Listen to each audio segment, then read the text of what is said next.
안녕하십니까, 승박증입니다. 이번 시간에는 제가 보상의 역습이라는 주제를 가지고 이제 휴대폰 편, 그리고 우리 아이는 왜 그럴까 라는 주제로 이야기를 드리도록 하겠습니다.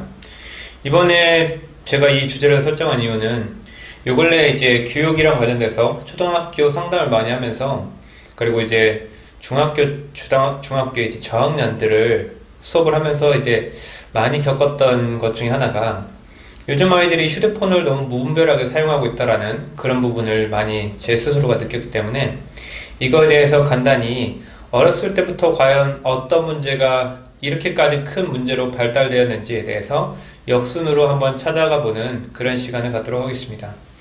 일단 이거는 제가 지금 운영하고 있는 이제 블로그에 글로써 제가 이렇게 편집을 해 놓은 건데, 여기서 이제 제가 말씀드린 결론부터 말씀드리면은, 21세기 정보화 시대죠. 21세기는 가장 기본적으로 정보화 시대고 풍족한 시대죠. 그리고 자본주의 시대다 보니까 모든 것들이 아이들에게 좋은 것으로 작용할 수 있지만, 여러 가지 기회적인 부분에서, 하지만 교육이라는 학습을 하는 학생으로서, 그런 존재로서는 그렇게 좋은 시대는 아니라고 봅니다. 일단 아이들의 모든 보상은 휴대폰과 돈으로 귀결된다, 이렇게 정의하고 싶고요. 일단 우리 아이는 애초에 휴대폰을 원치 않았다라고 던져주권을 깔았습니다. 왜 그러냐면은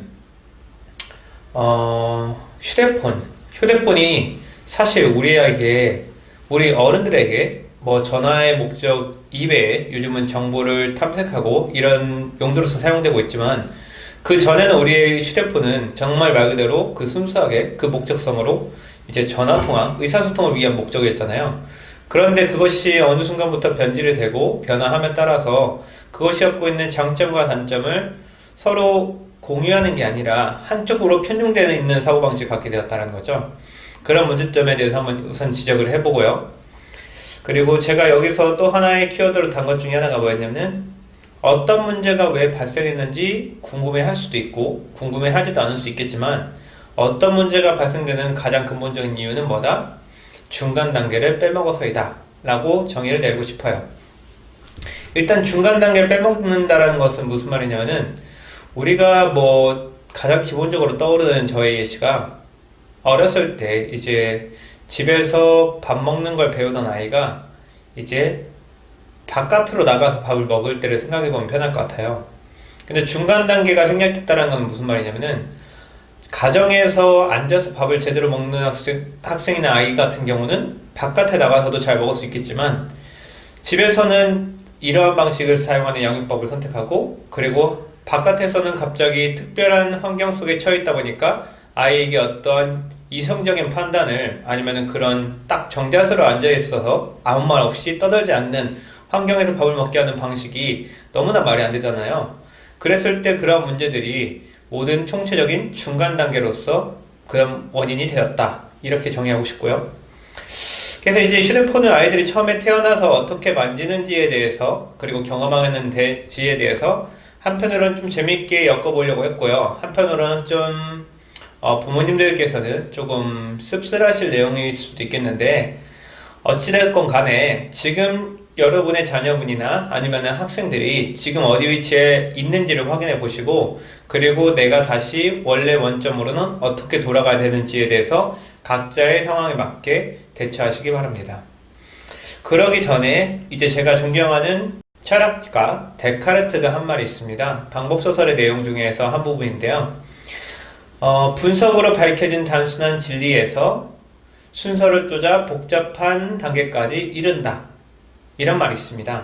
그러니까 어떻게 보면은 우리의 한 개인이 과거의 역사를 돌아본다는 것은 무슨 말이냐면은, 지금 예를 들어서 고등학교 1학년이라고 하는 학생에 대해서 문제점을 발견했다고 했을 경우에, 그 문제점은 사실은 중학교에 때 있었겠고 초등학교 때도 있었겠고, 거기서 학생을 둘러싸고 있는 성인들, 뭐 선생, 공교육, 사교육, 그리고 양육자인 부모들, 또는 뭐 부양육자인 할머니, 조부모들이 있겠죠. 이런 모든 사람들이나 그런 사회 구조, 사회 시스템, 관습, 이런 모든 것들의 전반적인 결과물이 이 한 아이의 관점이다 보니까 그 고등학교 1학년을 판단하기는 너무 어렵겠죠.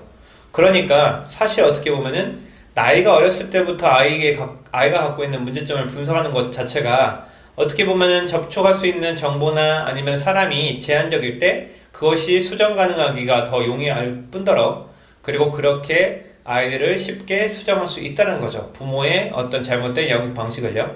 그렇기 때문에 결국에는 우리가 복잡하게 얽혀인 아이들의 문제는 결국에 그들의 역사를 되짚어가면서 문제를 해결해야 돼야 한다 이 말입니다.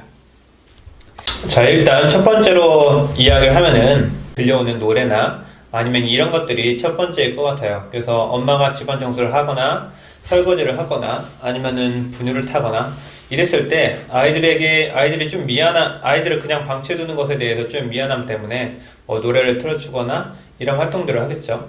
뭐 거기에서는 뭐 크게 문제가 발생되는 것 같진 않아요. 그냥 단지 제가 개인적으로 추천하는 것 중에 하나는 그냥 아이들을 조금 포대기 있잖아요. 포대기에다가 두고서 요즘 뭐 미국에서나 아니면 서양에서 많이 유행하는 육아법 중에 하나가 우리 과거에 포대기를 많이 쓰는 방식을 추천하고 있는데요. 실제로 그것이 아이들에게 가장 불안감을 없애주는 중요한 역할을 한다고 해요. 불안감을 없애주는 가장 중요한 오감 중에 하나가 촉각이라고 하거든요.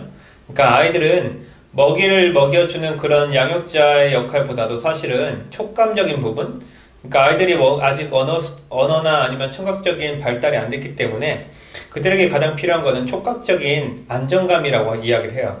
그러니까 여러분께서도 아이들이 혼자 있는 거에 대해서 조금 걱정이 된다고 하면은 그냥 아이들이 그냥 엄마랑 붙을 수 있고 그리고 이제 심장과 가까이에서 따뜻함을 느낄 수 있는 그러한 부분만 아이들에게 전달해주면 좋지 않을까 생각이 되거든요.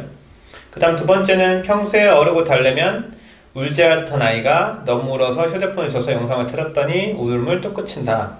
사실 저희 누나나 아니면 제 주변 사람들 같은 경우도 아이들의 이제 범위라는 게 있죠. 그러니까 부모의 한계치도 있듯이 아이가 어느 정도 이 정도 울 거라는 것들을 습관적으로 어른들이 파악을 하는 것 같아요. 아, 이 정도 울면은 괜찮겠지. 이 정도 울면은 그치다 말다라는 그런 반복적인 습관이 있는 것처럼 어른들이 얘가 이 정도 울다가 더 울게 되면은 더 이상 못 참겠다라는 사고방식을 갖게 되고 그때 휴대폰을 많이 꺼내는 것 같거든요. 근데 사실은 이게 또 반대로 생각하면 또 웃긴 거예요. 아이들 입장에서도 부모가 이 정도까지 울면 자기에게 여러 가지 피드백을 줄 거라고 생각을 하거든요. 아이는 어떤 정보나 이성적 판단이 없이 감정에 의해서 많은 것을 표현하게 되잖아요. 그런데 이 감정에 의해서 표현한 방식이 어떤 습관적인 결과를 낳는단 말이죠. 예를 들어서 내가 조금 찡얼찡얼 대려고 했더니 갑자기 나의 양육자가 저쪽에 있다가 나를 쳐다보러 와. 그러면 아이들은 습관적으로 그런 것들을 익숙하게 받아들이고 그렇게 해서 자기만의 시행착오를 겪어보는 거죠. 그래서 내가 이 정도까지 울었더니 엄마나 아빠가 반응을 하더라. 그럼 아이들은 그렇게 해서 자기들의 욕구를 해소하려고 하겠죠. 그런 거랑 같은 개념이고 아이들에게 휴대폰을 줘서 영상을 틀었다라는 개념이 어떻게 보면은 아이들은 가장 필요했었던 게 접촉과 아니면은 자기에게 말을 걸어오는 어른의 양육자의 처음에 음성이었을 텐데 한편으로 아이들을 달래는 것들은 일순간에 아이들의 욕구를 꺾어버리는 아이들이 자기가 왜 울게 됐는지에 대한 이유를 없애버리는 그런 결과로서 처음에 휴대폰을 맞닥뜨리게 된다는 거죠. 그 다음에 세 번째는 이제 육아의 하이라이트인 이제 밥 먹이기, 깨우기, 양치하기, 머리 감기기, 옷 입히기 등이 아마 핫 이슈일 것 같아요. 그랬을 경우에 아이들한테 이제 보상을 주게 되죠. 예를 들어서 뭐 밥을 잘 먹지 않는 거나 아니면은 앉아서 잘 안 먹으려고 할 때 대부분 앞에다가 휴대폰을 두고서 눈을 거기다 고정시키고 나서 입만 벌리게 하는 형국을 너무 많이 보게 되거든요, 사실. 제가 제일 싫어하는 상태이기도 한 건데 뭐 제가 지금 자녀를 없는 사람으로서 그렇게 할 처지는 아니라고 생각하겠지만 사실은 아이들이 그 당시 때 이제 후각적인 거나 미각적인 부분에서 그 민감성과 그런 것들에 대한 좀 커뮤니케이션이 좀 필요할 거라 생각하는데 그런 것들이 제일 무시된다는 관점에서 제일 부정적인 시각으로 바라보고 있고요. 그리고 깨울 때는 뭐 깨우는 거고 양치나 머리 감기기라는 것들이 사실 옷 입히기 같은 경우는 보상이 따로 필요 없다고 생각을 해요. 그게 놀이 이전에 놀이로 그러니까 학습이라는 것은 일단 가장 중요한 게 일단 부모가 보여주는 거. 그러니까 아이들이 학습을 하기 위해서는 일단 반복적인 노출이 필요하겠죠. 그 다음에 반복적인 노출을 통해서 그거를 게임으로 전환시키는 거. 그러니까 어떤 상황이 닥치기 이전에 그거에 대한 연습이 많이 필요하다는 거죠. 근데 그 연습을 억지로 시키는 말투나 어조가 아니라 아이들이랑 함께 게임을 할 수 있는 상황으로서 만들고서 그거를 마치 그냥 익숙하게 하는 습관으로 전환시키는 거. 이게 가장 기본인 건데 대부분의 부모님들이 예를 들어서 옷을 입힐 때 예를 들어서 뭐 30분 후에 바로 옷을 입고 나가야 되는데 아이들이 꿈지럭거린다는 거죠. 그러다 보면은 부모들이 그걸 다 해줘요. 왜냐면 임박하거든요, 시간이. 근데 어떤 일을 꼭 그 시간대에 해야 될 이유는 없거든요. 예를 들어서 제가 가장 최근에 어떤 한 부모님한테 조언을 드렸던 것 중에 하나가 아이가 이제 유치원을 가기 싫어한다고 이야기를 해요. 근데 유치원을 가기 싫어하는 이유는 여러 가지가 있겠지만 일단 집이 좋을 수도 있고 아니면 유치원의 선생님이 불편할 수도 있고 친구들과의 뭐 여러 가지의 관계적인 부분에서도 불편할 수 있겠죠. 근데 제가 예상하기로는 그 아이가 외동아들이기도 하고 그리고 항상 자기가 스포트라이트를 받던 아이들이 갑자기 자기가 조금 소외되는 분위기에 있는 환경을 갈 때 일단 꺼리게 될 수밖에 없는 거죠. 그랬을 때 가장 중요한 것 중에 하나는 중간 단계라는 거죠. 즉 월요일 날 아이가 분명히 어린이집을 가기 싫어한다고 하면은 자기가 좋아하는 엄마나 아빠나 아니면은 자기가 좋아하는 인형을 들고서 토요일이나 일요일 날 한 번씩 가보는 연습을 하는 게 아이들에게 중간 단계가 될 수 있는 거죠. 그리고 그 근처에서 좋은 추억을 만들고 거기서 재밌었던 기억을 아이들에게 심어줘가지고 그리고 월요일 날 놀이 아니면 뭐 초등학교나 아니면 유치원에 가고 싶어하는 그런 욕구를 자연스럽게 무의식적으로 심어주는 거 이것이 너무나 중요하다는 활동이라는 거죠.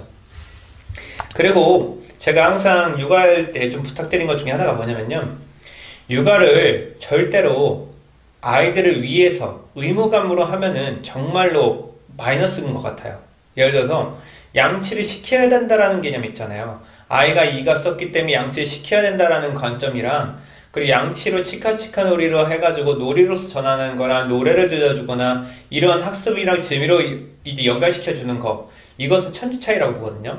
왜냐면은 양치를 하는 것 자체는 아이들에게 곤욕일 수도 있겠지만 부모한테도 당연히 그렇게 좋은 경험은 아닐 거예요. 양치를 의무적으로 해야 된다는 것 자체가. 그런데 아이들은 그런 식의 사고방식이 아직 마련되지 않았기 때문에 그거를 잘 마련하다 보면은 아이들이 양치를 마치 재밌는 것처럼 활용할 거란 말이죠.